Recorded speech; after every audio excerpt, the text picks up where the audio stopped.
எனக்கு தெரிந்த ஒரு குடும்பத்துக்கு 13 வருஷங்களாய் பிள்ளைகள் இல்லை.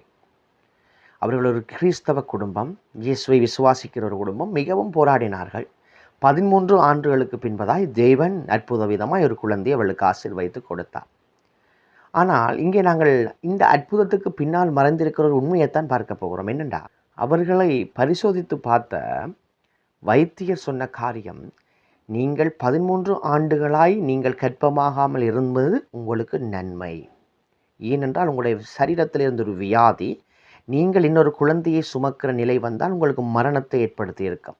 ஆனால் இந்த காலங்கள் கடந்து சென்றபடியினால தேவன் உங்களுக்கு இப்பொழுது இந்த குழந்தையை தந்திருப்பது உங்களுடைய உயிரையும் பாதுகாத்திருக்கிறது, பிள்ளையையும் பாதுகாத்திருக்கிறது. ஆம் பிரியமானவர்களே, அந்த மருத்துவர் அவர்களுக்கு அந்த காரியத்தை சொன்னபடியால் தான் அவர்களுக்கு ஒரு உண்மை விளங்குது. என்னென்றா, தேவன் தாமதித்ததும் நன்மைக்குத்தான் என்று. இதுபோல தான் இதை பார்த்து கொண்டிருக்கிறவங்களுடைய வாழ்க்கையில் சில நேரத்தில் பல தாமதங்கள் ஆகலாம், பல நெருக்கங்கள் ஆகலாம். ஏன் சில நேரத்தில் நீங்கள் எதிர்பார்த்தது வாழ்க்கையில் நடக்காமல் கூட போகலாம். ஆனால் ஒரே ஒரு உண்மை என்ன தெரியுமா? தேவன் நன்மைக்காகத்தான் அதை செய்து கொண்டிருக்கிறார்.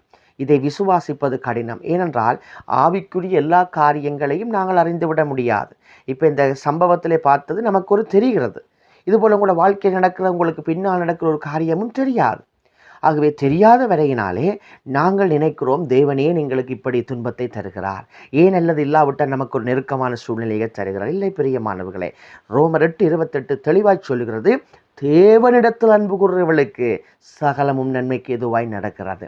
இதை பார்த்து கொண்டிருக்கிற நீங்கள் தேவனிடத்தில் அன்பு கூர்ந்தும் நீங்கள் எதிர்பார்த்த காரியம் தாமதமாகிறதா? சந்தோஷப்படுங்கள்.